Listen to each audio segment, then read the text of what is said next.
This is the brief homily for the 11th of July. Please read the readings before listening to the homily. That reception that Amos got about 760 years before the birth of Jesus was no surprise. The Brotherhood of Prophets knew their job.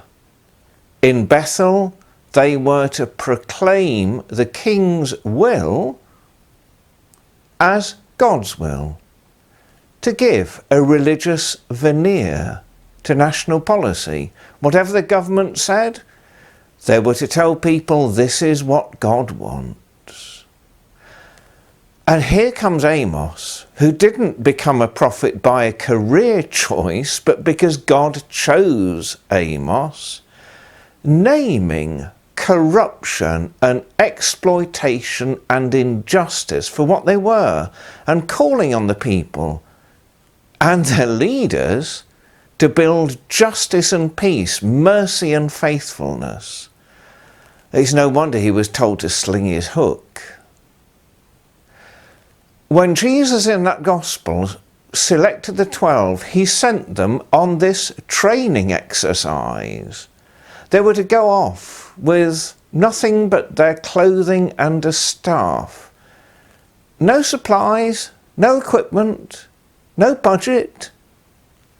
They were to learn at the beginning of their ministry to rely on the providence of God, and that missionary journey would bear its own fruit, but would also teach them that when a person is chosen by God for a task, that person can rely on God. In that second reading, he's writing to those people who gathered in a room would hear his letter read out to them, that they're there in that room because God chose them. Their gift of faith is a gift. They're not congratulating themselves on their extraordinary spiritual depth and wisdom that they have managed to see the truth of the gospel. It is a gift. God has chosen them to be his disciples, his missionaries.